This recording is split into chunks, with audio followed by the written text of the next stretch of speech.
This is the Little Moments Count radio podcast, created in partnership with community radio stations throughout Minnesota.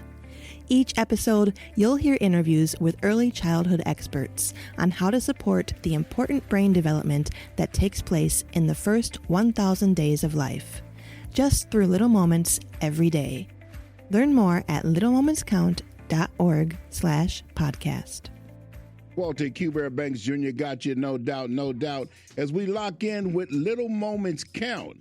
Now, this is an episode that 89.9 KMOJ every other afternoon on a Tuesday. We lock it in and present it with a partnership with Little Moments Count.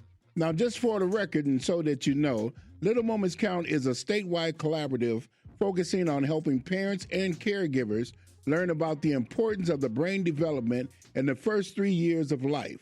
Nearly 80% of the brain growth happens in the first 1,000 days of a small moments of that interaction. Now, we're talking about talking, playing, reading, singing. That's what creates that pathway that builds a child's brain during that early stage of life. If you'd like more information, you can visit littlemomentscount.org. So now this afternoon, we got Sameerah Bilal-Roby. And I'd like to say good afternoon to you, and how are you doing? Good afternoon, Q Bear. I'm doing fine, and how about you? About 6'3" and chilling. There's no doubt about it. For the listening audience, give us just a little bit about yourself, because I know that you are the director over at Wilder African American Babies Coalition, and also when it comes to AABC. Give us just a little bit about what it's all about, what its purpose is, and what you're doing over that way. Well, AABC, or African American Babies Coalition and Projects, has started in 2005. What we're doing over at Wilder is we are building relationships across the river, across Mississippi, so that's in the Twin Cities, but we also go throughout the state when needed. Our work is training and education, and our work is basically not only working in early childhood, but the healthcare workers that are interacting with our families. We want to make sure that everybody understand appropriate care, language, techniques, understand our historical trauma that we have went through, our ACEs, which is adverse childhood experiences that we have gone through. We want to know what triggers us. We want to understand what triggers our children. We are about helping the community become healthy. It's also important, and a part of our work is with Healthy Black Pregnancies, that is engaged in the community clinics and on the ground to make sure that we are going to have healthy births in the community. Now, for the listening audience, can you just give us just some insight when it comes to your opinion about some of the more pressing issues when it comes to the gaps that are spaced between addressing some of the early childhood brain development and the prenatal health, and then even beyond that when it comes directly more to African and African American community? Well, our community, as we know, we have an economic gap. And that is the gap that is pressing on the social determinants of health, what is affecting us in our lives daily.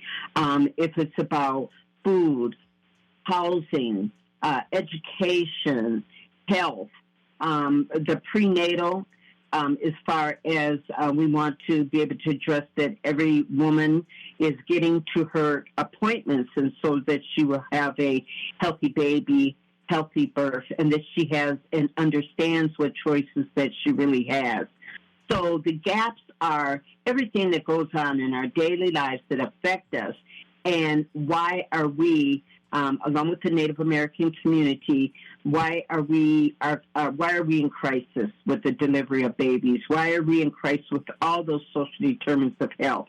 So that is the work that all of us, Little Moments Count, every organization that is working with Black women, fathers, children, it's about access, and it's about knowledge and awareness. And so that's what we're doing. We're building on this fast pace that's going on in our community that is disrupting our children's survival, future survival.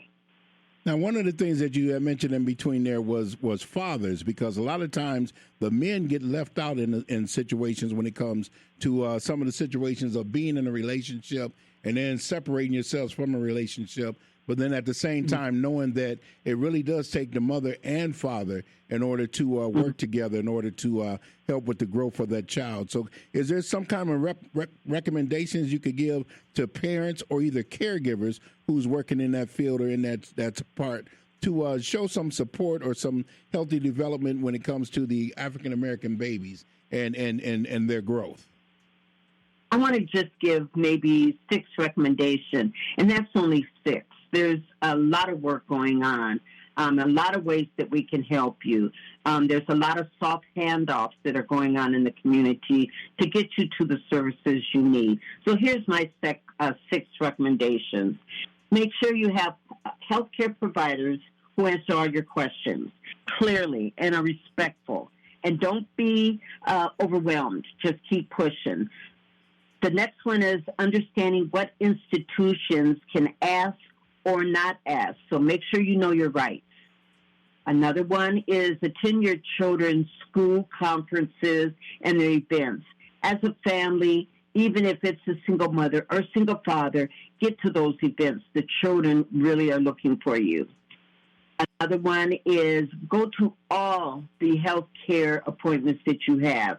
If it's baby care, if it's postpartum, if it's prenatal, if it's baby health check-ins, go to all the appointments. Another would be attend classes on adverse childhood experiences syndrome, so you understand what it is, what your triggers are, and it helps your children understand what their triggers are. That is a scientific research, and I hate to say that people are like, oh, science. It's not been just done on African Americans. European Americans have taken this science test, and it's the ACEs study. You can even go online and take that. And my last one would be read to your children every night. At least cut out a half an hour, if not longer, but try to give it. I know all of our parents are busy, they're working, but try to at least give that half an hour a night to your child. It's good for bonding. It's good for them building their reading vocabulary. So that's what I can recommend to you. I hope that helps. Man, that definitely does, because you're talking about health care and healthcare providers. You're talking about understanding your rights when it comes to, the situations that exist when it comes to family itself. But then even and beyond that, going to different events as a family, which shows that baby child in the process of growing up, that family and family units does make a difference. But then even beyond that, when we're talking about health care and making those appointments, because consistency with making those appointments does make a difference when it comes to the growth. But then also beyond that, taking some classes. Sometimes there's a lot of stuff that, when you become a parent, and there's a lot of stuff that you need to learn because everybody become parents at different ages.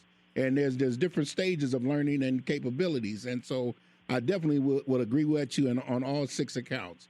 And I want to say thank you very much for taking time out your schedule. And for the listening audience, if one would like to get in contact with you, how can they do so? They can contact us at Wilder. You can ask, for AABC. You can go online, aabcprojects.org, I believe it is. My staff is probably listening, going to kill me. But we are also on Facebook. Definitely support KMOJ. So we have some segments on there where you will get the correct email or our Facebook or our website. So there's many different ways to get us. But we are housed at Wilder on Snelling Avenue in St. Paul. No doubt, no doubt. Ladies and gentlemen, once again, Sameerah Bilal-Roby. And I'd like to say thank you very much once again for blessing the listening audience, okay? Thank you so much, Q. No doubt, no doubt. Ladies and gentlemen, also, if you'd like to hear a recording of this particular show, is littlemomentscount.org/podcast. And also, if you'd like to check it out again, even on Well and as well, you can also learn more about it at Little Moments Count on your site by website at littlemomentscount.org. It's FM 89.9 KMOJ, looking at 52 minutes after the hour of 3 in the afternoon. Keep it right where it's at on KMOJ. Thanks for listening to the Little Moments Count radio podcast in partnership with community radio stations throughout Minnesota. You can find the Little Moments Count radio podcast wherever you get your podcasts and at littlemomentscount.org/podcast.